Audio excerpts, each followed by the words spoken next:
I thought we were live the entire time. Every song is a fucking journey. This is the what tour.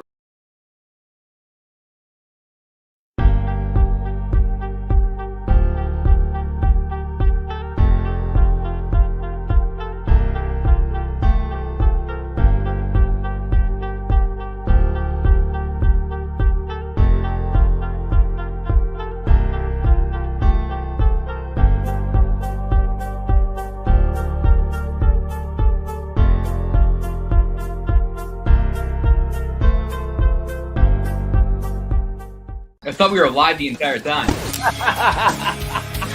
Every song is a fucking journey. This is the what tour I've ever done.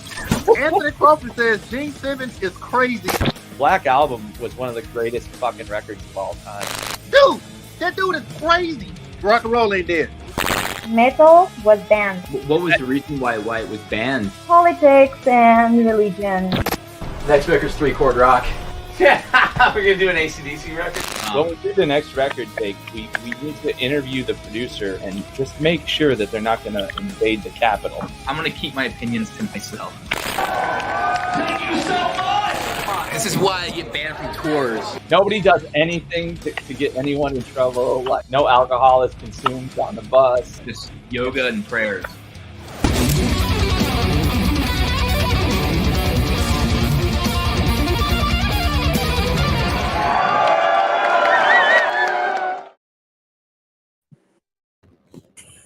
Hello, everyone.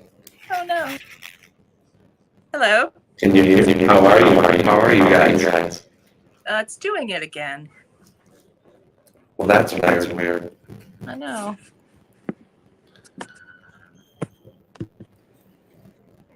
Shall we just muddle through? We must muddle through. Let's see if anyone in the chat is noticing. Let's see.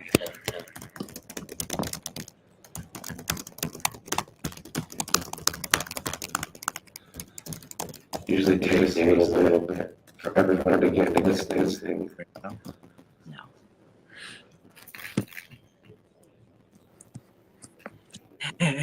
Soul Butcher. I think the Soul Butcher thinks that I sound like a robot too. It must be on my head. There's no way I can do this. I can't understand. You sound like a robot. Hold on a second. I sound like a robot. All right. That's so weird. Give me a second. It's really cool though. Mm-hmm. It's recording. I wish I had a little snowshoe routine. Once upon a time, there was a time when we didn't do any of this. Yeah, right? We didn't have it. Yeah. Can you hear me now? That's so much better. It must have been the headphones being weird. Because I didn't know how loud it was going to be in this little room. As you guys can see, I'm in the fucking airport. Where are you going? Where are you coming from? Where will you be? We just shot, we just got done shooting the Ceremony of Fire video. Ooh. So, God, when do we do all the band stuff? Was that in June in your place? Something like that. Yes. Yeah, it was hot.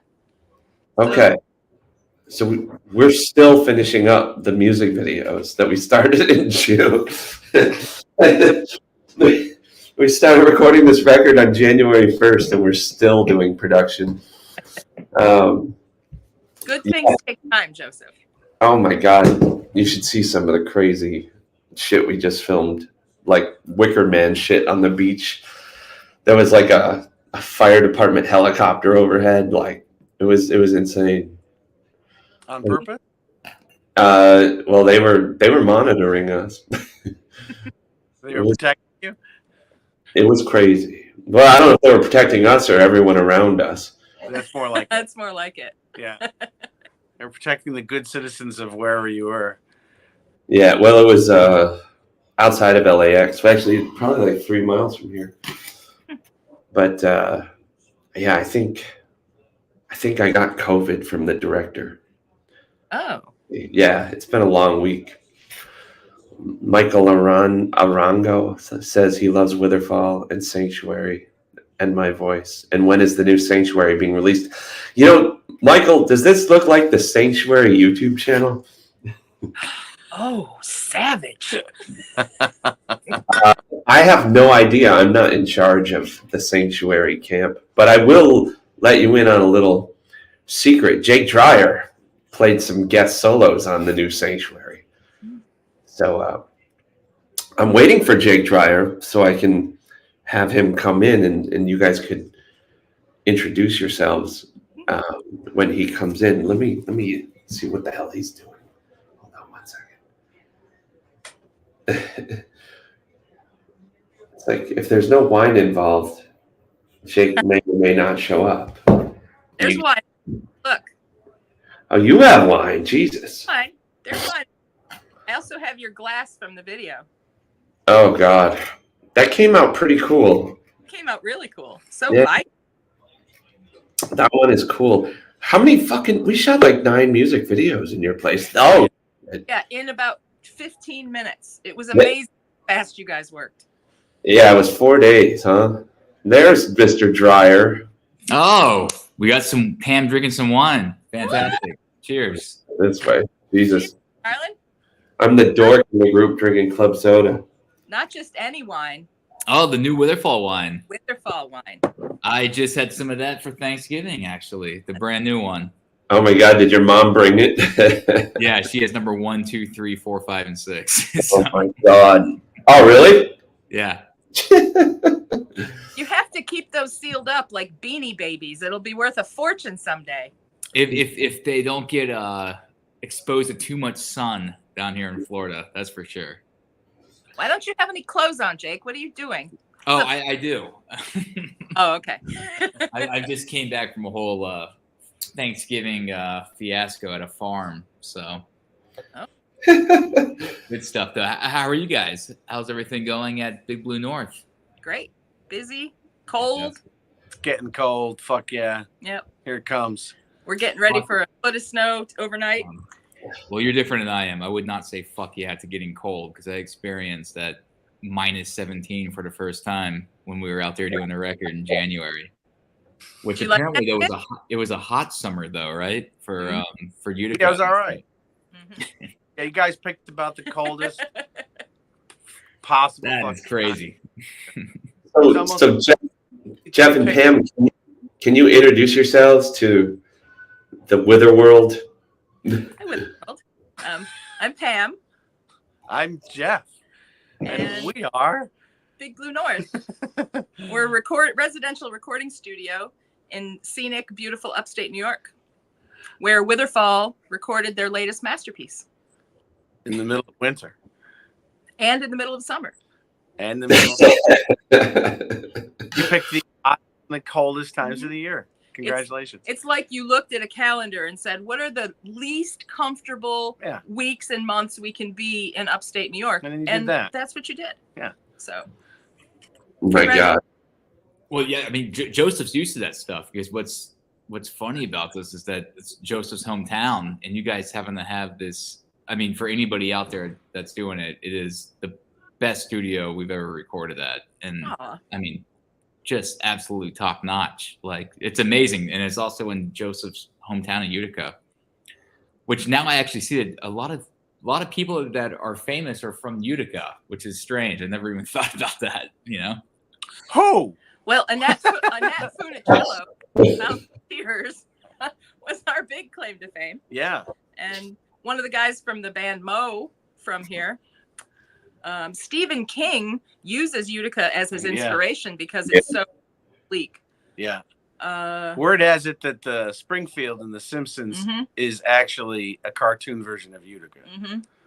I didn't hear. I remember you guys telling me that Stephen King did use, or maybe Joseph did, when we first met, about Stephen King using an inspiration. I didn't know about about The Simpsons at all. Yeah, and there's like, I forget what they are because it's a brewery. It's conjecture. Like there's like a short list of cities in the Northeast that they think that Springfield is. Right. Yeah, he was on the list. Isn't that why Joe Bonamassa loves it so much?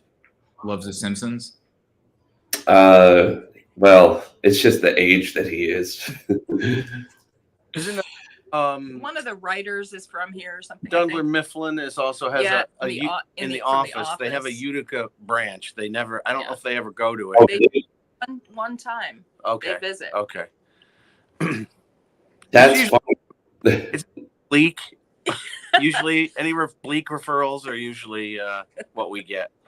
Don loves Utica. He loves the Green Onion. Like he wants to live there. Who? Don. Don. Yeah. Don well, Adams. I mean, yeah. Don's got a lot of things going on.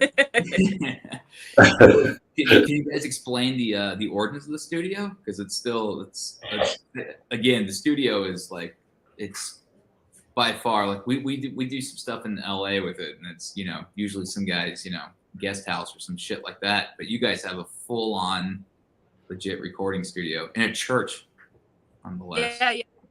We're in a historic church. So the building was built in 1926. Before the city of Utica had incorporated down here. So it was really in the hinterlands.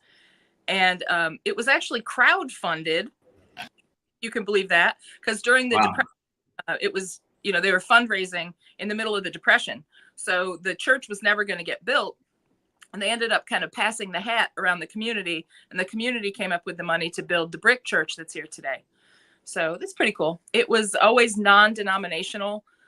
So not, like a big Catholic church with an altar and all that statuary and all that stuff. The building is an icon in and of itself, because if you're in the live room where you guys tracked, the ceiling is like the underside of the ark. So it's supposed to be, you're all together on this boat, which I always thought was kind of a neat metaphor. Except upside down. So clearly the boat has capsized and you're living in the air pocket under the hull. So, TikTok. It's also a bomb shelter, which is interesting. It's the fallout shelter for the neighborhood. Really? Yes, it is. Officially, we have the signs. Ping pong. Where you play ping pong is a fallout shelter. Yeah. No kidding, really. Yeah. Yep. It feels like it, especially when Anthony was playing bass up there. Oh yeah. It's not like there were bombs going on. He was testing limits of the because like basically the hangout area is right underneath the live room, correct? The old pancake breakfast in the basement of the church kind of deal. A rec room, basically. So Pam, it was your dad that built the studio, right? Yep. My dad and I opened this place in 2000. He's a bass player from LA. 2003. We bought it in 2000. He's a bass player from LA, and my parents moved here to kind of retire. So my mom and I were both born here, but I never lived here. She went to school here and then left immediately after high school. So she was kind of coming back to her roots. And when they retired, we were driving down the main street, which is called Genesee Street, and my dad said, "That church is for sale." How random is that? You can't buy a church. So we looked, and indeed you can buy a church, but this one had a drop ceiling about halfway up the walls. In the buttresses, you can see there's a notch where they had it because they couldn't afford the utilities because it gets so damn cold here. Oh, wow. He poked his head up through the fake ceiling and went, "Oh my God, this would be a great studio." And it is a great studio because that live room itself is like an instrument. It's got individual strips of fir wood on the ceiling, which is 35 feet high. And then there's a hollow space. So this is like the ceiling that you can see inside. And there's a hollow space and then the roof from outside. So it acts like a frequency absorber, and it gives it a really unique sound. It's got, how long's the tail in that room? I forgot what it was. It's something 3 point something second. Something, the whole tip to tail of it. It's also home to probably thousands of bats.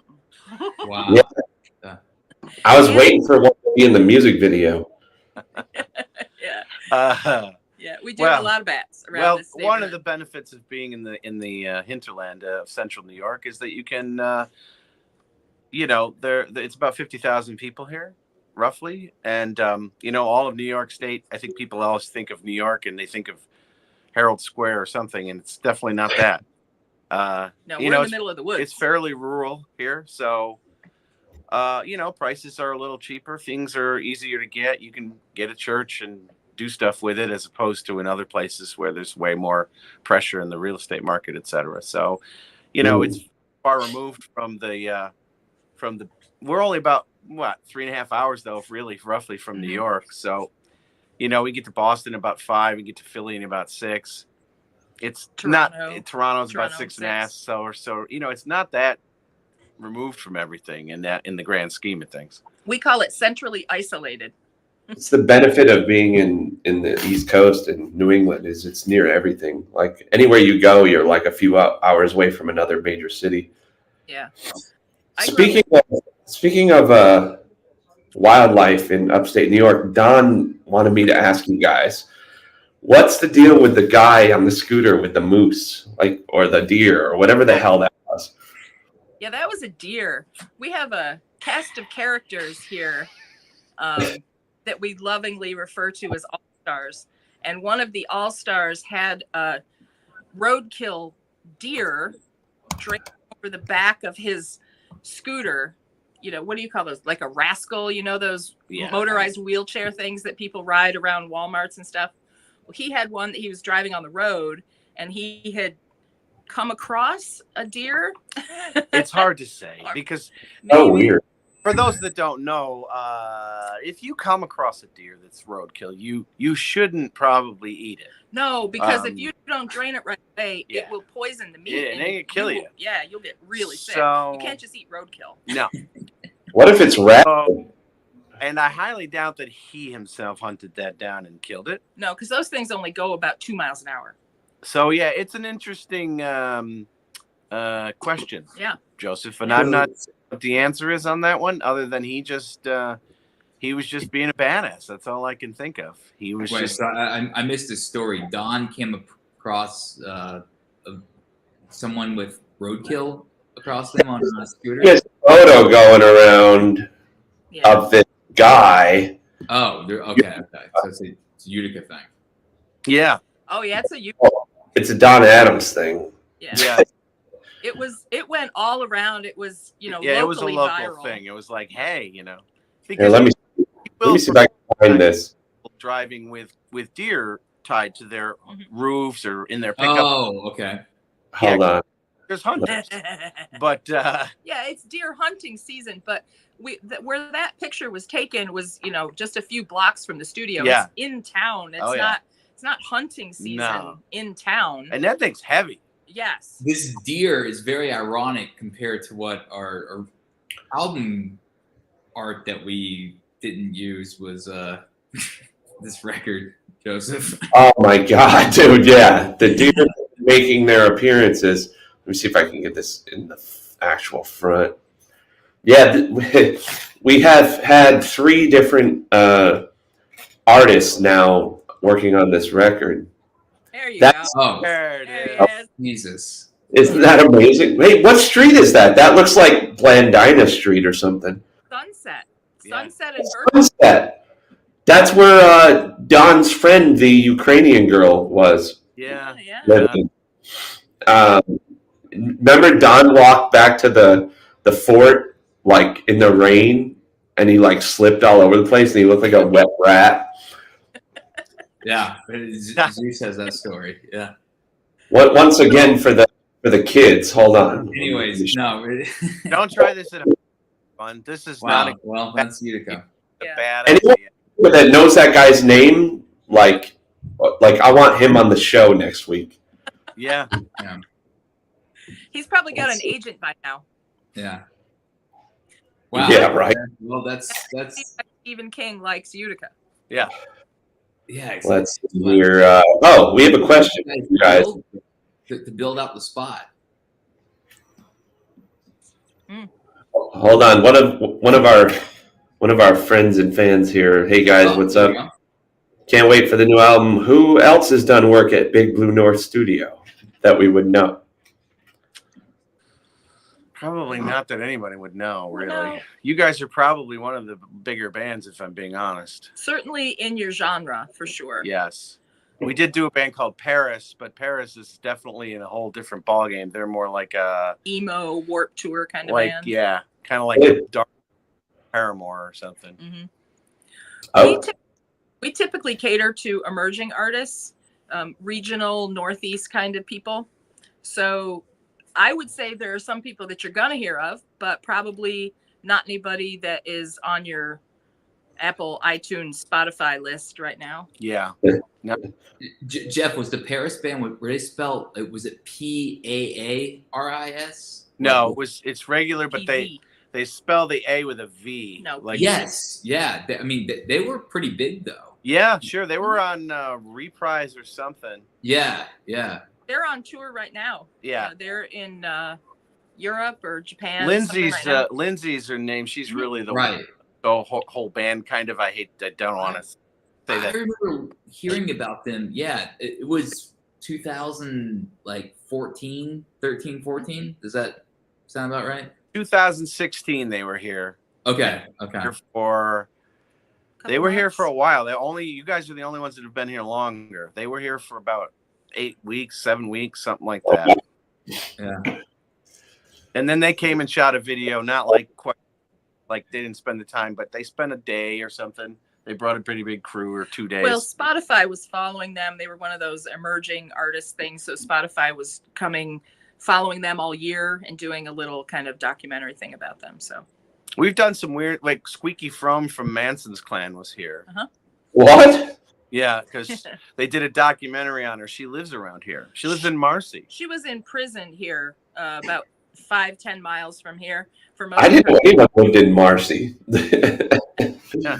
And then she just stayed here. So she brought her boyfriend was a Hell's Angel who was in his 70s, and I'm pretty sure he would still have just fucking taken me right out a moment's notice. He was a scary dude, even though he was like 70s. really funny though. But very Hilarious, cool. He was very totally cool but I wouldn't cross the man. I'll tell you that.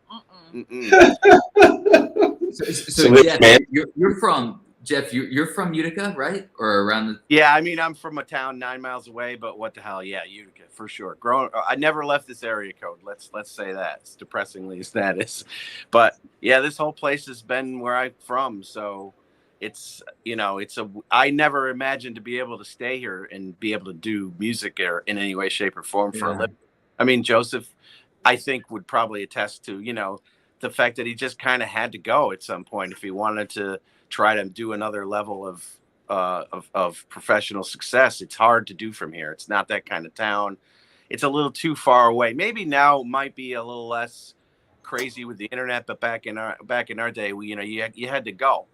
Yeah. So, but lucked into this and through through my wife and their family, was able to just sort of be able to come here and do this with her, and we've been able to stay. And she gets this, she's my family's here and her family's here, and so it's kind of cool, and it's a nice way to live, and it's a cool town. And like I say, if we want to go to New York, we just go. It's not like a big deal. We just get in the car and go. And we took this. My dad ran it for 10 years under a different name, and then we took it over when he retired 10 years ago. And at that time, we had a lot of really searching discussions. Do we want to stay here? Do we want to go? Do we want to try to make our way? And we visited places and thought about it seriously, but in the end decided that we would be more effective and happier with a slower pace of life and doing this place. Yeah. So I mean, the choice was like, do we go to work for somebody else at some giant studio, and I'm just some guy there, and maybe I work on a record or two that's cool, don't get me wrong, but I'm paying thousands and thousands of dollars on rent, and I'm living in this giant place, and I'm not. Or do we want to just run our kind of own place, make our own rules, and do what we want? And maybe it's not Sony, or what I mean. I'm not doing all these giant artists that have 5 and 6 figure budgets, but we get to do stuff. We get to do what like you guys get to come, because it was the concept was to get out of Dodge studio, what they call a sound hotel, a sort of destination. I've never heard it be called that before. That's So you all big cities always doing all kinds of crap. So I'm sure besides Joseph's hometown connection, part of the charm also is just to get the hell away from things and just go do something. You can focus. There's no traffic. There's no bullshit here. Do your thing. The cool thing know. about that is I've always heard it called like destination Yeah. studios. So not Sound Hotel. I'll have to use that one. But the one cool thing though too is the fort. You know, that's another thing that for people out there that are maybe listening to this that want to get into it is that you have a you don't have to worry about like the actual lodging, which sometimes has to happen in those Sound Hotels destination spots where it's, you know, you're out there in the middle of, you know, some certain spots are in the middle of nowhere, but you have to get like figure out where the hell you're going to stay. But you guys also have the fort, which is fantastic for bands. Yeah, the fort, we call it the fort, is actually 2 townhouses joined together. And they're from the main masses of the buildings were built in about 1860, and then the back had an addition about 1920. And it's 5,000 square feet. It used to be garden apartments underneath where the guy I bought it from actually grew up. And then his dad was a insurance agent, so he had the building upstairs. And then when he became more successful, he bought the building next door, and that became their little empire.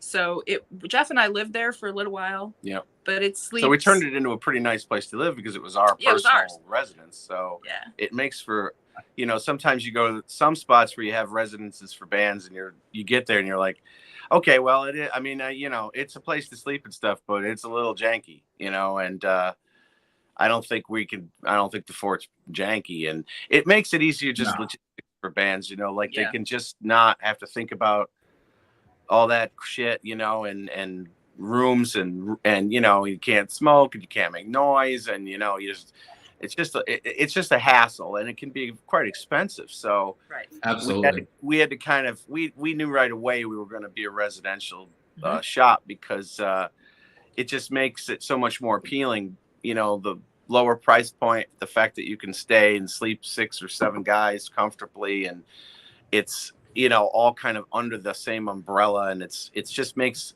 especially for bands that like you guys are maybe, you know, not, you're in a different level, you're touring and you've got all kinds of crap going on all the time, so the last thing you want is just more crap while you're trying to make the record, you know, and it just makes it appealing, and it just lets you focus and concentrate on what you're doing and not worrying about all this other shit, you know. It's just which is the whole real point, you know. And for a brief period of time, we had a pet skunk there. That's what I was gonna say. Like filming skunk out in the garage. For anyone interested in what we're talking about here, I put the link for the studio in the comments, so you guys can go and check out their studio. The website, and maybe you have a friend that wants to record. Like some places, there used to be a really huge joint called Longview Farms, right? Where like the Stones and Aerosmith, you know, they helicopter in, and it's a giant farm and all this stuff, but it's in the middle of fucking nowhere. It's next record. Now.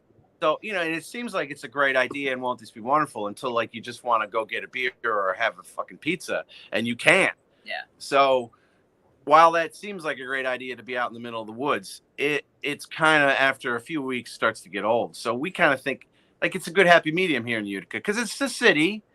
It, you know, it has what you need. Everything. There's bars, there's food, there's stuff. You know, it's not huge by any stretch, but you can be here. You know what I mean, and not feel like oh my god. So no, there was no aspect. I think Utica is actually. I loved the time up there. Besides it being so goddamn cold, it was a lot of fun to like. There was cool restaurants, cool bars. Oh god! The only reason I would stay in Utica is if I had a castle like Jeff and Pam. Well, that's what I mean. I mean, we stay in the bubble. You know, we kind of win, and we look at ourselves sometimes and go, you know. Sure, we think XYZ would be great if, you know, but, you know, I think we win. I think we have a pretty good thing going. You know, we control our whole lives completely. Yeah. And we make our own destiny. And we get to hang out with people like you guys. But we get to do, you know, we also get to not do things if we don't want to, because we don't have this huge pressure on us all the time of being in New York or LA or Nashville or somewhere where we got to constantly just work because holy 30,000 a month, you know, blah, blah, blah. we kind of can just say, you know what, I don't feel like doing this gig, this thing they want. And it's going to be an ass, or I don't think I'm going to be able to do a very good job what they want, or we just maybe just don't want to because we want to sit home. And I don't mean that to be like weird, but I just mean it's nice to have control, you know what I'm saying, over your life. You know, it feels like absolutely. Like at the end, as you get older, it sort of feels like that's what's most important. You know what I mean? Is be able to control your shit, you know? Well, I mean, I grew up in San Francisco and I always lived in cities. And then in my 30s, I decided to move into the middle of nowhere because I just got sick of the traffic. Honestly, the traffic in California broke me. And you know, the trade-off is your quality of life. And I wouldn't advocate it for somebody in their 20s or 30s. But, you know, the older you get, the less urgent that kind of stuff becomes. Having free time becomes more valuable than, you know, having a loft in Soho. And water and air and trees. Yeah, that's true. And land. That. That so much of it is unbelievable. Climate change has actually made our weather better. Yeah. Yeah, we could do with it being a little warmer. It's okay. It's all good. Well, that's when I'll move back. Okay, I'll move back to Utica when it's like at like San Diego, like 70 degrees year round. Well, that'll probably be a couple thousand years, but you know. Hey, they'll freeze my head. Michael McLaughlin asks, will the new album artwork follow the same past theme style? We just said that it will have a dead moose on it. It will. We went. There'll be a whole thing on how we got to this. So do your record covers like they connect with each other or not, or in any way like thematically or anything? Yeah. There's always this one figure that's haunted us since Adam died, and we kind of have made her be reincarnated in different settings. See. But we had to. So the answer to Michael's question, it's going to be there. Ceremony of Fire West, that is not the album name. That's just the single name coming out. In fact, let us take a little peek at that right now.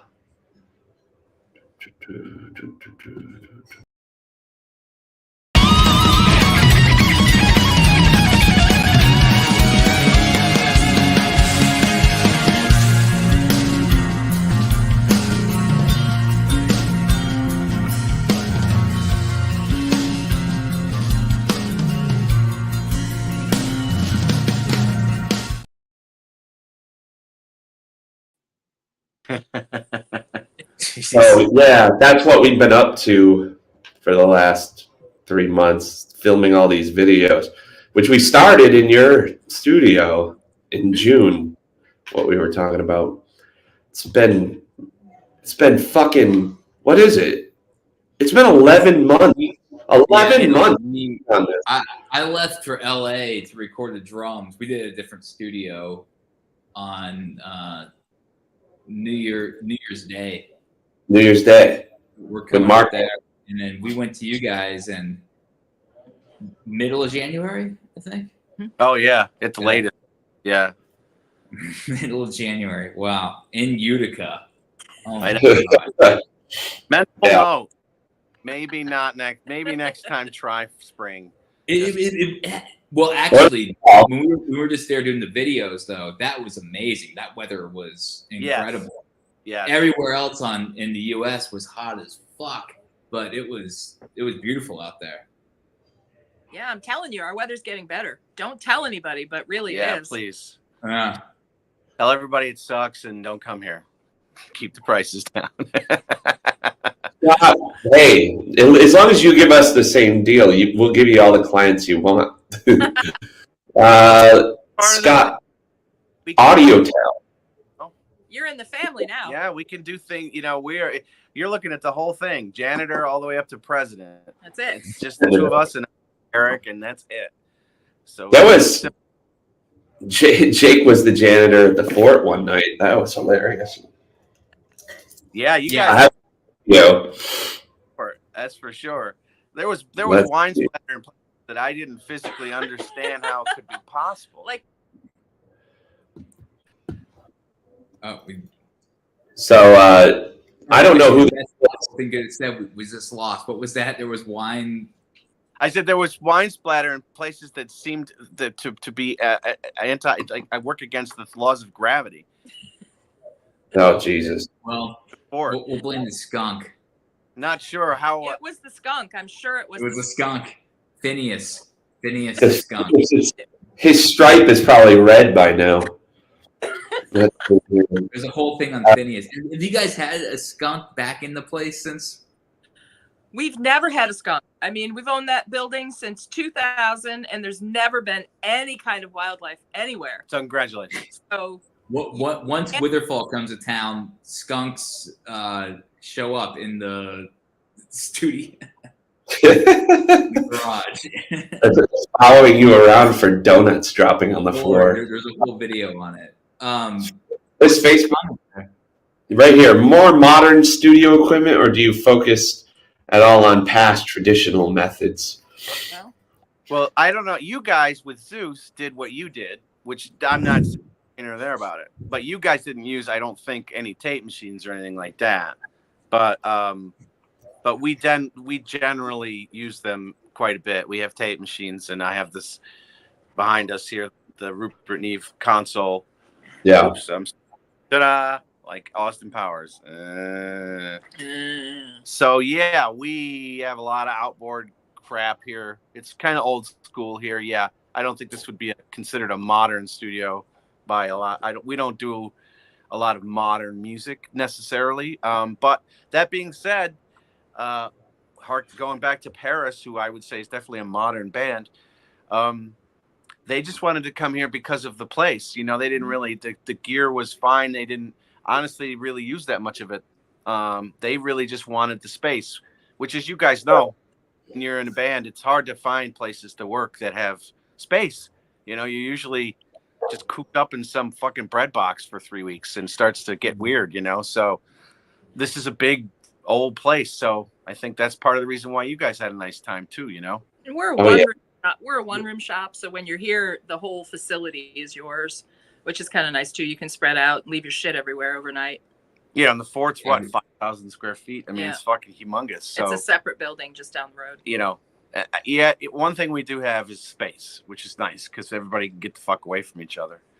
It's also cool too with the whole. I mean, I know a lot of our fans too are actually probably more into like. You know, they're not chiming in here because they're a little more introverted, but they probably love all the gear, you know, the gear talk that I'm sure that I've seen what you guys have with all the outboard stuff that everybody that's into like music and stuff would be really nerdy about. Yeah. You guys have, and you have almost any type of compressor that you would probably want to have, like depending on what you're going for. Yeah, the mic wall is insane. Yeah, that was. I mean, there's probably like 100 hours of footage of us recording in your place, and more stuff's going to be released as we go along. But I mean, there's so many fun toys at Big Blue. And Pam has made a really, really, I think, has made it a really great vibe here, you know, and makes it really inspirational in a way to be here. Like it feels like a special place to do something that you're not necessarily getting to do every day. And and be part able of it, you guys know that headspace of feeling like you're in a place with good mojo, you know what I mean? And I don't know, take Ambien and eat a bunch of the Starburst that you've stolen and Skittles. Oh God. Well, that's part of it too, you know. I mean, there's always food. If you guys remember, there was always like Bagel Sunday, and there was always absolutely popcorn. Yeah, I had my first salted bagel actually. Yeah, like a real breakfast salted bagel. We don't do drugs, kids. That was great food. Utica's great food. How long is the longest song on the new album? Jesus, I don't know. He's trying to avoid it. You'll have to find out. Let's see here. I think it's over 10 minutes. It's definitely over 10 minutes, but we're not going to tell you anything else. Big Les grew up in California, but he couldn't afford a cardboard box. Yeah, I hear you. Yeah, I feel that. Is there a zip line outside of the studio? No, but that's a fantastic idea. We Running could do from it the right top? from the bell tower all the way down Genesee Street to Fuck the yeah. residence. Yeah.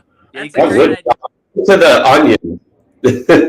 That's like the I could totally see put Jerry John or on that, Chris doing the pushing zip them, line. fucking letting him go. Yeah.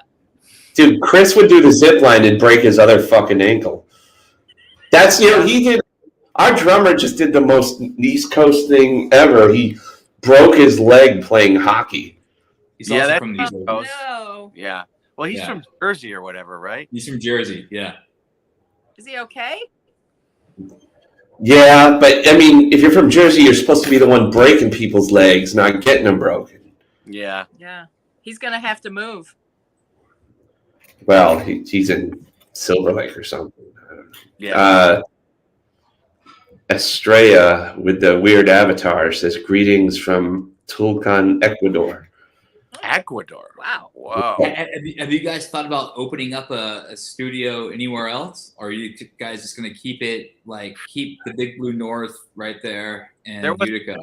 When we were Well, talk about why we're named Big Blue. Yeah, so the whole Big Blue North thing in a nutshell is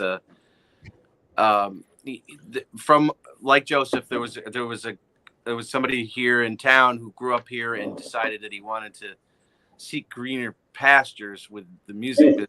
So he moved to New Jersey. His name was Tim Gillis, and he opened a place called Big Blue Meanie in New Jersey, and he became kind of the king of New York hardcore records over a period of years. And he did a lot of really big records. He did all the SOD and Agnostic Front and Oh wow! a lot of metal. He was kind of a big deal in the New York hardcore scene, and he was doing it out of a house in Hackensack, and they grew out of that. And he got an opportunity to buy a place that was called Quantum Sound, which was sort of a big place that this guy Reggie built in Jersey City, and it was like big, like Helmet and Madonna, and there were big records did there, and Andy Wallace would mix in out of there, and Reggie got out of the biz, and Tim bought the place, and it was a big multi-room shop, and he had a dozen employees, and he moved Big Blue Meanie there, and Andy Wallace. Yeah. There was a lot of records made in Quantum. He called it Big Blue Meanie, and he still continued to make a lot of records. Tim made hundreds, 700, 800 records. His biggest records were Sunny Day Real Estate and Thursday. He did the two Thursday records that were big into turn of the millennium, that were a lot of the emo kids. It's like their Sgt. Peppers, those Thursday. Yeah. Our drummer Chris was very familiar with that. Yeah. And so he kind of had a good run. And he ran into some health issues. Long story short, about the time when Pam and I were thinking about doing this place, and I stalked him online, and we got to meet. And long story, or even longer, I became good friends, and we became good friends with he and his wife. And his wife, like Pamela, was sort of she ran the place, if you will, and. She's Australian, though. She's Australian. So, anyways, they lived at their shop was in an old chandelier factory in Jersey Heights and Jersey City. And the neighborhood was rough, and it was becoming gentrified, and this music business, as you guys know, is getting harder and harder to make a buck in. Yeah. So I thought, let's partner, because there used to be back in the day, there used to be like studios that would have satellite locations, Air Studios. Yeah, Air Studios had a few, and so the idea was that you would have the yeah. same gear and the same working methodology, the same training, and you could go between Big Blue Meanie and Big Blue North and work on a record. Yeah. So if you wanted to come up here and camp out. Oh wow. Okay. Basics, and then go back to civilization, and we would share staff. And I went down there, and I lived there and worked there for a long time, and mentored there and got my ass kicked, basically, as you would. Went to boot camp and learned how to make a record in a real studio. Yep. And we just became, it just was a handshake. He just said, how about you be our partners? And so it was great. And we had access to all their staff, and we made a lot of records together. And then you know, he moved away and retired. Well, no, yeah, he retired and and sold the whole thing. Moved up here because now it's a restaurant. Now the studio was torn down and it's a restaurant now because the whole neighborhood's all gentrified and everybody's driving around in their fancy cars now. It's hilarious to think about, actually. But and then his health did go take turn, and he passed away a couple of years ago in Australia. But he's the big beard guy in our Big Blue North logo, and Oh, okay, yeah. our tech Eric was inherited from that shop. So everything I know and everything that I was taught how to do is what I'm sort of carry on in terms of and how we set the shop up. And he was the one who was like, you got to have a residence. He taught us the ins and outs of sort of how to do this, because I think we would have been pretty fucked if we had tried to do it on our own. And he was here for the first couple of years we were open. He was living in Utica and working out of this shop. So I'm sorry you guys didn't get to meet him. You'd have really liked him. Tim was great. Great dude. One of a kind. Wow, yeah. The whole residence aspect too just makes it like it's that's such a selling point, because the studio is so incredible, but also the aspect that a band can come and stay and be comfortable, and then it's literally is it a mile down the road? Yeah, we had guys walk, you know. Yeah. Like you certainly they forgot shit, you know, and we're like, we're not fucking driving you back. Let's went and walk. So it's so close, you know. Well, Zeus was driving and running all the red lights. Yeah, yeah, that's true. Well, I mean, at night, you guys remember, like, you could roll a fucking bowling ball down the middle of the road and there's nobody. I mean, there ain't much. The downside is if you're looking for a really ripping fucking time, you might be disappointed. Probably. But I think most bands that come here are not trying to do that. They're actually trying to get work done. Accomplished. Yeah. Until we hit Delmonico's. Yeah. Well, afterwards, whatever you want to do, and then you can go and get you can tie one on and you can do whatever you got to do. But shit, Tyler doesn't. How many fucking Old Blue Eyes did Don drink? Don and Zeus. Every dinner, there's Delmonico's, but the good stuff though too was the wings, man. The wing. I don't know. We went to we gave a shout out actually the best restaurant in Utica. What was that Italian place we went to at the end of the filming? Nostro. Oh, you went to Nostro? I didn't think it was going to be that good. And Jesus Christ, I was wrong. Yeah, that was good. That's a good spot. Yeah. Yeah, that was good. I think Pam even she had us under Witherfall for a reservation our last night. Yeah. Nostro, I hope that place stays open, because that's oh yeah. It's like in an old bank too, right? I think Joseph and I got there. My dad had an account in that bank. Let me see. Kind of history there of Utica. Yep. I think Don is coming on here. Hold on a second. Oh. Who's coming on? Don Adams. Oh my God. Don Adams. He wants to talk about the Onion and the stuff. The Onion is our local hole-in-the-wall bar, which is our favorite spot in town. It's just right down the street here. And the lads made it their home away from home while they were here. And there's still, like a bench with Don's name on it, I think, at the bar. Oh, my God. There is. Let me see here. I actually have a little clip I'm going to play while we get Don in here. Let's see. I think they built the Don Adams outdoor patio. There's an amazing video of them complaining that there's no heavy metal. That's yeah, the jukebox there does not have any heavy metal. It's not that place. Amazing. What's going on over there? It's like a pan. Okay, hold on one second. It's cool. We actually had the whole band now in the studio at one time. Are you serious? You live your life like a game. Cheers.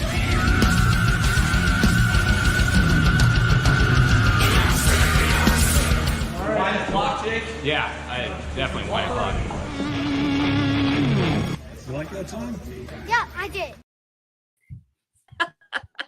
That video is ridiculous. Sorry, I had to move. Where did you move to, Jake?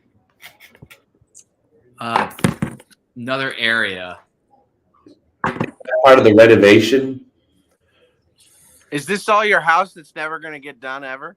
Yeah, God damn it. You know how many times I told that story over Thanksgiving? Is it still in the same state of not being done?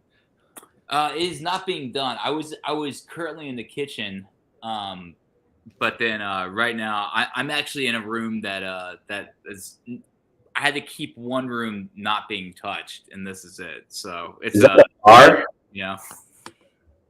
But yeah, I mean, I remember Pam was like, "What the fuck? Why is?" I was telling her the place was being remodeled in January, and then during the video session, she's like, "So how's your place look?" And I'm like, "I don't know. It's still in the same spot." So, and the kitchen's done. The kitchen is finished, and then so I'm here now. This is a den here, but there's a lot of other stuff that's unfortunately now it's basically just coming down to a lot of people just not wanting to take work, you know, like electricians, and that's a whole other conversation though. But what's going on? Like, what do you guys do with this now that I mean, it's got to be close to having all of your ducks in a row. What do you is next year the year you start to try to you know, play and stuff? I mean, how does that work? Is there any plan on that? Well, we got a couple festivals that we're doing, and Yeah. possibly a couple of tours, but those are all in Europe. Like, America doesn't like us. Yeah. Uh-oh. Oh, no. Is my Don. mic? Can you hear me? Who it is? Hi, Don. How you guys doing? What's happening? Oh, I was working, and then I thought I'd join in the shenanigans. You were doing all right without me for a while, but then I thought, Yeah. Save the day. Is this are you doing your military gig? You wind up doing that? yes, I did. Remember how depressed I was? I do. I didn't know if that's what you wound up doing, what you had to, right? It was too good to be true. Yeah, I've been doing it for like a month, and Okay. Really far. It's in Riverside. It's really far away. Yeah.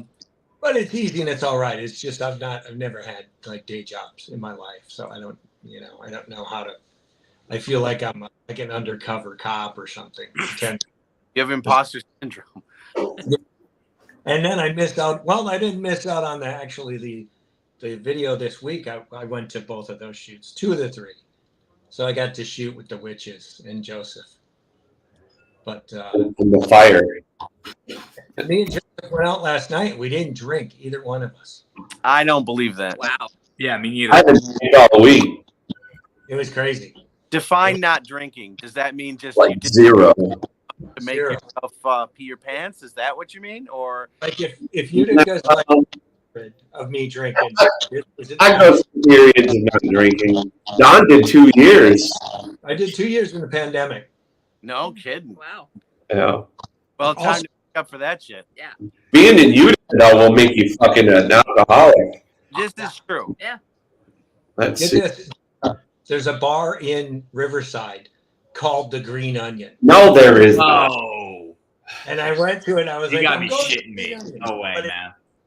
They don't have any Ukrainian I was gonna say, they ladies. got any Ukrainian girls in there? It's just like a Mexican chain restaurant. I was so bummed. Can you say Mexican anymore? Can you say Mexican? I don't know. I think so. I don't know. I No, still get- I don't know. I don't know. no. Well, What do you think? That's You all. know, It's all. No. I think you can when you're talking about food. Oh. The Big West wants to know if the skunk got Jake. Don, you were the only one sort of I was completely out of my mind. Did the skunk get me? I don't think so. Jake was so gone that like there's so much interview footage of Jake like fucked out of his head that we haven't even touched the surface of. Yeah. And the skunk thing was crazy. Yeah, I thought the skunk was good. I was afraid of the skunk. I'll only go out, like if I'm shooting, I'll go out and meet a skunk. But in normal life, I would never have been in that garage. Oh no, you don't want to don't fuck around with No, it. the one thing too is with the skunk. Like, what was I thinking? Like, what was the only good of this gonna? I would have smelled like. You offered a pineapple to the skunk. Because he actually did come up with the idea of like, we'll give the pineapple as a peace offering to the skunk. That's where his thinking was at. Were you trying to be friends, Jake? Were you trying to have a creature, a friend here? What were you trying to do? I think I was so involved with the music that my head was out of it. It must have been. I don't know. I still think to this day of like what a fucking dumbass I could have been and gotten sprayed by a skunk. You would have been hating that, dude. I'll just tell you. We would have been putting peanut butter all over you for days. Well, we have footage of the skunk hunt that we call it. Yeah. I just don't understand why this. Yeah, but yeah, I offered him a pineapple as a peace offer, and that was probably about, I don't know. God, the only problem is that I've actually, believe it or not, lowered back my drinking a lot since then. But Utica in the cold makes you drink a lot, so we were drinking. It's like an Alaska vibe, you know, when there's the 12 hours of darkness. Yeah, exactly. Kind of go, you know what? What else is there to do? Let's. What time is it? All right, good time to start. Well, the funny thing was Don and I would be the ones at the fort up late at night. And we kept on listening to Jethro Tull. Jethro Tull, Budapest. Yeah. Every single night, Budapest when we get home. Huh. And I didn't know that. I mean, we would. Oh yeah. Jeff's a big fan of the prog stuff. Yeah. Like Thick as a Brick? Is that what you're talking about? Like, or no? No, the one that beat Metallica. That the one with the farm on the freeway and called. I forgot what that's even called. Crest of a Knave. Yeah. That's a very metal album. It's probably their last good album, I think, unless I'm forgetting. But and I drank more Utica than I did ever in my life. That was the absolute most. I think I went because I'd been in Milwaukee before that, so I think I went it was like 7 straight weeks where I didn't take a night off.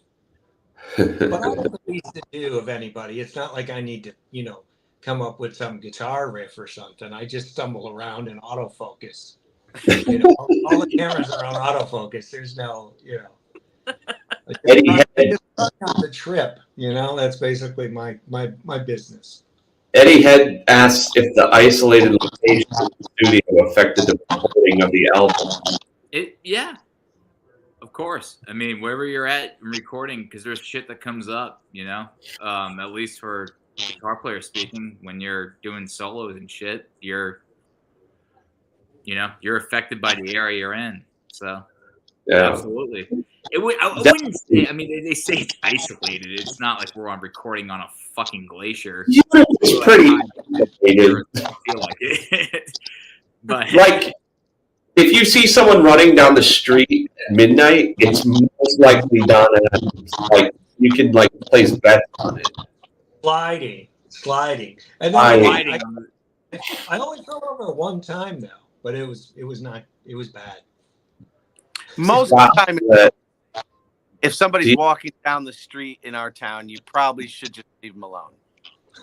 At night. This question from Scott should be for Jeff here on the Georgia Oregon, because yes, we had a lot of Georgia Oregon. Well, there's Jeff, Oregon now. Pam, you guys talk about that. Where's it come from? Yeah, we did have an organ here when we bought the building, a pipe organ, but it was in such bad disrepair that it really wasn't worth it to fix it. Yeah. We donated it to a company who refurbishes it and then gives them back to houses of worship or music companies. So it's living on in parts. It was like a donor organ, so it's living on in parts throughout America. So you did something good for the Lord? Is that what you're saying? No, we did something good for music. Ah, okay. Oh no, it's fueled by Satan. Ah, yes, yes. That's what I like to hear.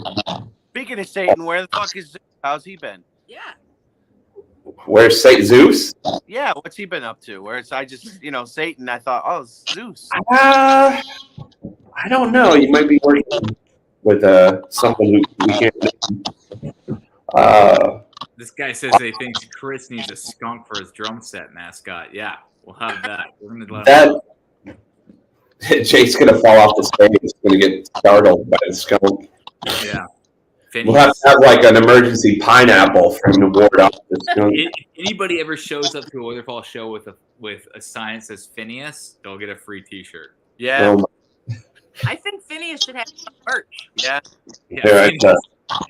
Phineas, Don will create that. Don already had one video with Phineas. I mean, it'd be know, better if people threw pineapples on stage than live skunks, I think. I don't want to buy a pineapple. Jake, how do you spell Phineas?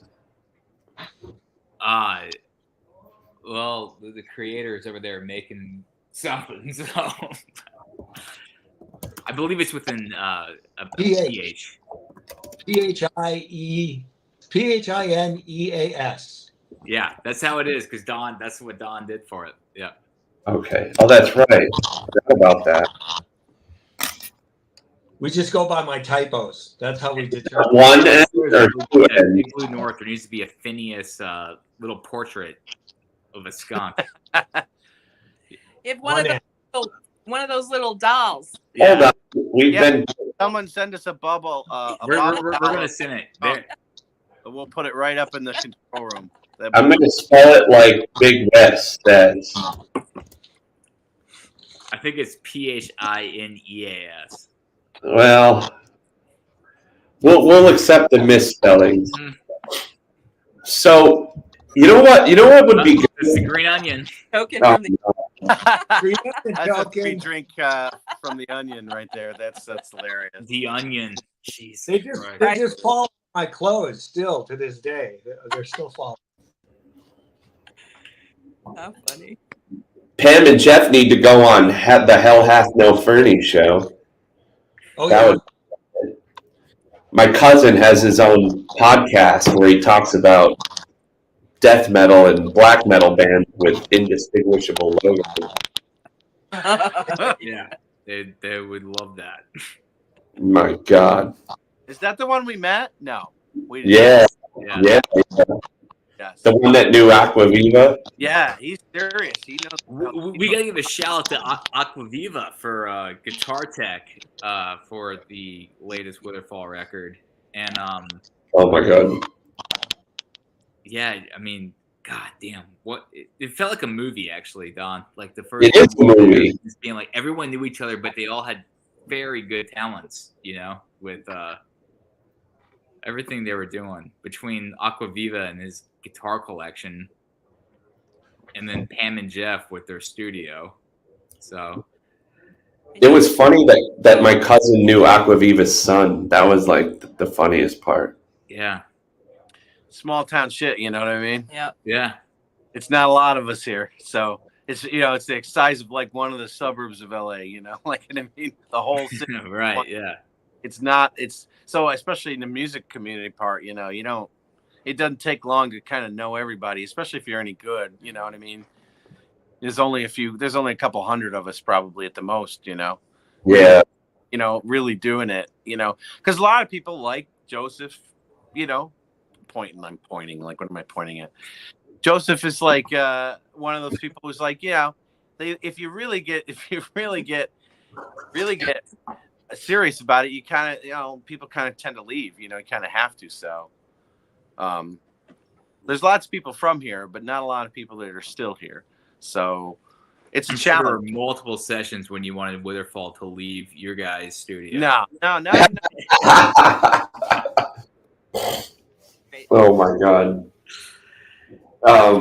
Zeus was here. I will say that from time to time. I was glad Zeus was here. And I'll just leave it at that. Well, it's always nice to have outside producers. It gives you a glimpse into the, the outside world, how other people, you learn how other people do things, and, staying in, it's like you're staying in one place and the world is revolving around you, so you have to bring things to you living here. You're like a magnet. So that's how we see the studio, bringing us civilization. Yeah. Come visit us. Please, people. Scott says, what was the longest or most frustrating recording session? This one for Pam and Jeff. Oh, jeepers. Oh, boy. Yeah. Beef. All of our clients. We are love delightful. everybody. We love and have been. Oh, wow. Look Now, at that political comment right there. I Yeah. listen to every one of the records that have ever been made here every day. It's all I listen to. Yeah, that's a good question. I'm not going to say names, but there's certainly things that have been makes you, I think this goes for anybody in any business, you kind of question, what the hell did I get into this? It's not what I thought I was going to be doing. Longest. Yeah, things can go on a while. I know I'm producing a band that's down in Philly, and the way it works, it's like you guys, it takes sometimes 18 months to finish the project. Ooh, yeah. I mean, if it's good stuff, they're What was the worst thing though? Like, what was the worst thing that happened on a given day while you're in the middle of a? I'll tell you, that band was one of the worst things we had. They did the same genius thing you did, which was decide to come here in the coldest fucking part of the year. Oh, is where the drummer had to move? Well, yeah. So I remember this story. They stayed at the fort, and something happened where it dipped to some ridiculous -20 or something. It was -30. There you go. And a pipe burst in the basement of the studio where the lounge, the rumpus room is, and we had to clean up the flood, fix the pipe, and have the session, and then just start the session. Because they're only here for a couple, 3 weeks or something, and they don't, So that's one of those moments, because I remember I walked in and I turned on the lights in one of the ISO booths, and I hear this sound in the wall, and I listen closely, and I'm like, that's fucking water running in the wall. Yeah. That's not good. That's not supposed to be there. It's a terrifying sound in the middle of the winter. And I'm here with a session with 6-8 guys from Philadelphia, and I was like, holy shit. We went downstairs and there was just 2 inches of water fucking everywhere. Yeah. So that was bad. That wasn't great. But we had the session and everything was fine. Yep. I mean, one of the somebody ate peanuts or some shit that he had allergy and didn't know, and they almost croaked in the fucking control room. Yeah. That was I had to call an ambulance. Yeah. That was a story. My favorite story is not about a band. It's actually about a band member's girlfriend who was devoutly religious. The band definitely not. I'm not sure how any of that happened, but she decided to come with the band to the session, which, we don't really encourage, but whatever. So she proceeded to sit. Yeah, no, because it's, there's band time and there's girlfriend time, and those should not. So she proceeded to sit in the control room, on the couch in the control room, and read a Bible the entire recording, like completely non-religious material, and then went to the fort and decided that all of the artwork was satanic, took all the artwork off the walls and leaned it against the in the bathroom against the wall. So the next day the band comes in, and it was their first night here, and I said, oh, so how was the fort? Anything we can do for you? She's missing this detail though. Hang on, let me interrupt. Okay. Because the detail was the equinox. It was the spring equinox. Mm-hmm. Okay, so the clocks were moving ahead, right? Right. And I made sure to tell all the fellas in the band, like, don't forget tomorrow we got to come in and out. You're losing an hour. But we made sure to set the clocks at the fort ahead so they wouldn't have any reason to fuck it up. Yeah. Sure enough, this guy comes in an hour late, and we're like, well, I said, well, what's the deal? And he said, well, the hotel we were at, the clocks were wrong. Right. And I'm like, Is he just calling it the hotel? Yeah. He means the residence, the fort. And did we miss a clock somehow? Because I was pretty sure we got them all.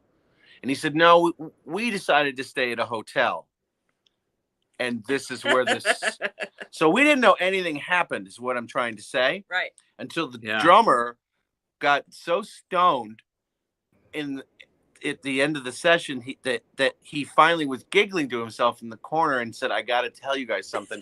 Please don't be upset. He said, I tried to put everything back where it belongs. And I said, what are you talking about? And then he proceeded to say that this woman took all our shit down off our walls. And he all back up where the best is possible, but he didn't know. Would you ever do that? I mean, you guys did a lot of shit. Don't get me wrong. I get it. You had a good time. But can you imagine just going to somebody's place and then just taking all their shit off the wall? There's a little. I think the one thing that happened, we put a hot pizza box on the table. You melted the fucking table. Yes. And we fucked the table up. Yeah. A hot pizza. That was it. It was a hot pizza box, though. There was a picture of a potato. So in the kitchen, there's a little painting of a potato, and it has, like its little roots growing out of a couple of its eyes. She thought the potato was satanic and that's amazing. Couldn't stay in the house. Yeah, so they left the fort because she took all the shit off the wall, and it still was still possessed by Satan. It's too much for her. So there was nothing satanic about the fort. Yeah. No, it was well.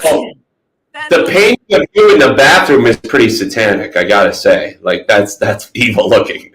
Which one? That thing follows you. That portrait of me that's in Oh yeah, that's that's a little satanic. It's a little creepy. You know what we were doing? Like we were like, oh my god! Like if you sit in the right seat in the living room, it's staring at you from the mirror. That's incredible. Yeah. Yeah. Everyone's like, dude, sit here. Oh my god.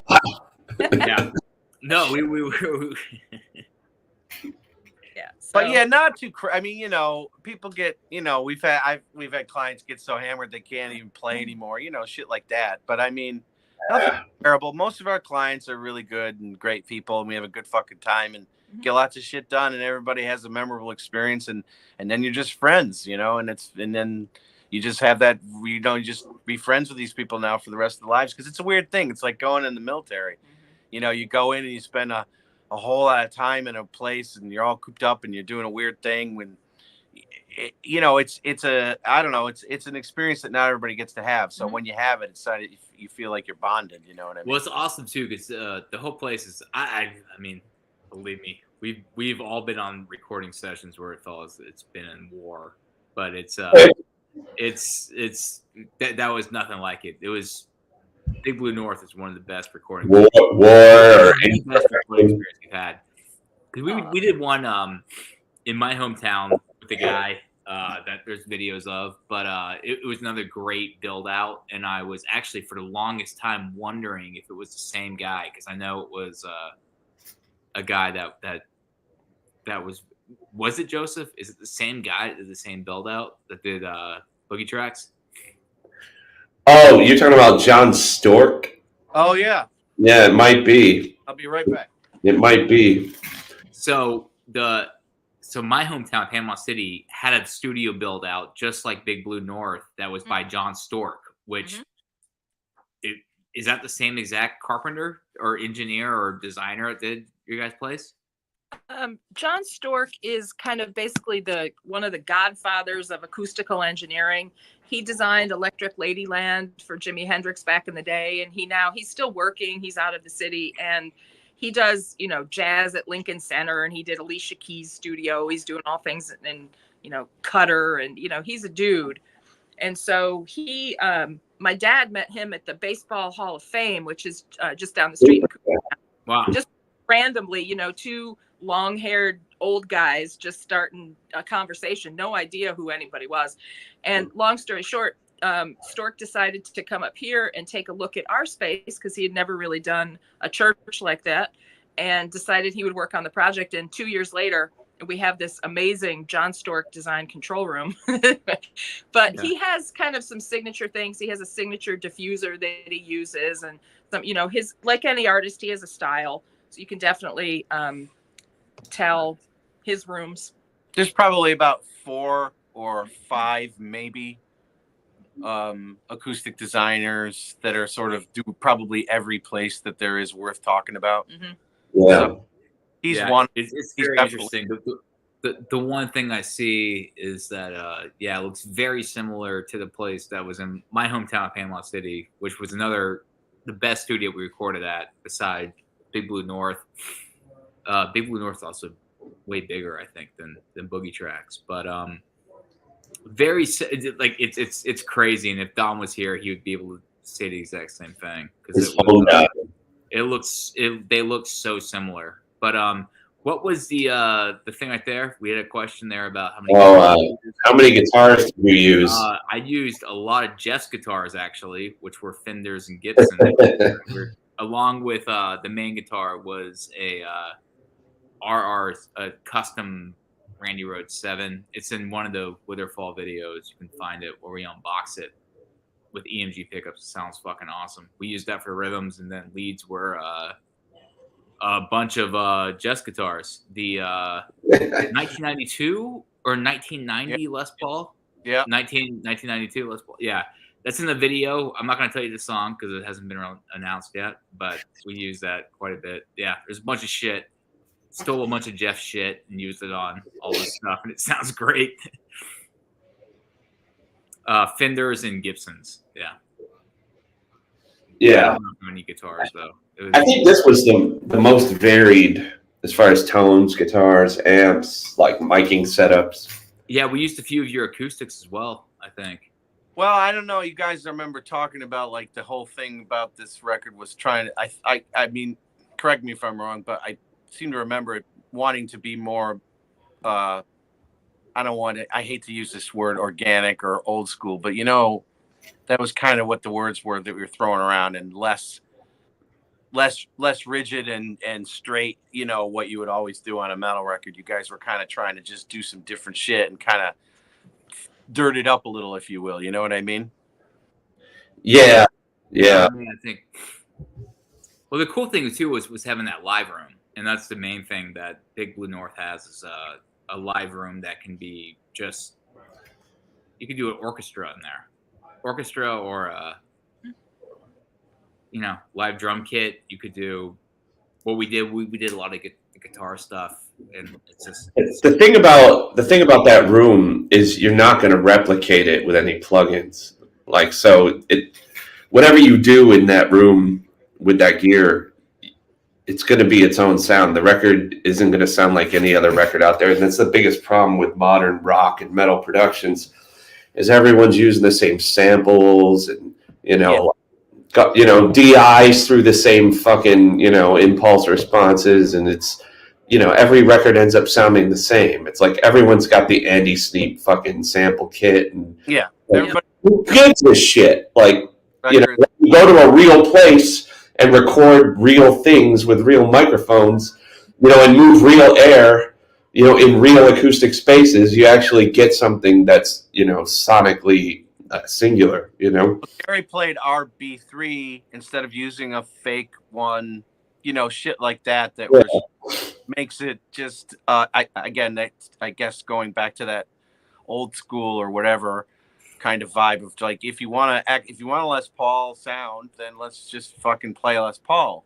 like let's not take another guitar let's play a Les Paul right too, right. Well, you could probably play a fucking cigar box, Jake, and make it sound good. Just saying. So. No, I've done it drunken one night. Phineas came up and yelled at me. Oh my god! What is this comment here? This is for you guys. If you think about the age of the building in 1926, it was built really before electricity. So they really had to understand acoustics when they built this building. And the live room is designed to the golden ratio. It's a Fibonacci sequence room. So it's the old ways, and sometimes they were better. Well,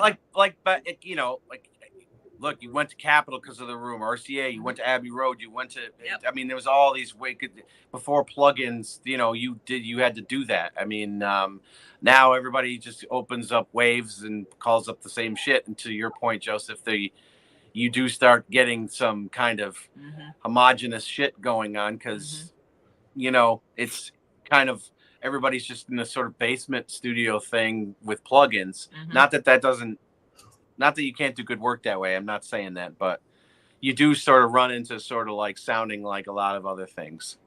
They do it when they have like legit recordings too, just out of like laziness. Like track drums and then just 70% mix with the sample, and you're like, why? Why did you even record drums then? Yeah, right. Some of that, yeah. Like just have them play a MIDI kit and fucking with it. Right. I mean, the fact that it's a whole, it's crazy like that is just. I mean, so some good. of the and again, tuned that way is really what makes it extremely special. I think we just had a comment here asking you guys about a band from Philly. I think. Oh, that's Ed. Oh, T Club. Which band? Oh yeah, the band you're talking about. What the band is called? Yeah. Oh, the band is called the T Club. They're like a prog band. They're not a heavy band at all. But I mean, they got you guys beat. They got a 26.5-minute long song we did last time. So. Oh shit! Well, the next one, you guys be prepared. We'll be there for 27.5 minutes. All right, guys. Well, any last questions? Let's wrap this up. I actually got to jump on an airplane in like 15 minutes. Yeah. Okay. So, any last questions, especially for our friends here at Big Blue North? Let me put your link again in here. Well, let me just tell you, it was a pleasure, guys, to have you here. I mean, not just saying that because I have to, because I don't really. You guys. But but it was a lot of fun, and you guys are a fucking great band. And anytime. Yeah, the only problem is you guys won't be able to get rid of us because we're going to be back for more records. Oh my god. Man, you guys, we'll take anybody that can actually play their instruments. Honestly, seriously, it's a joy. All right, we should end it there. All right, I'm going to post your Instagram page here. Make sure to follow Big Blue North so you can catch Jake coercing a skunk with a pineapple next time we're there. And thank you, Jeff and Pam. It was fun. And stand by 1 second.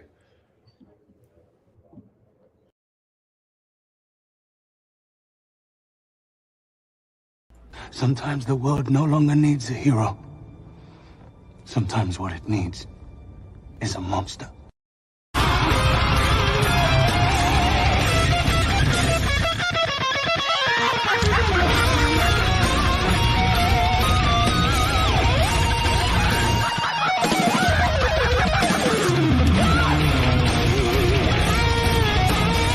Sometimes the world no longer needs a hero.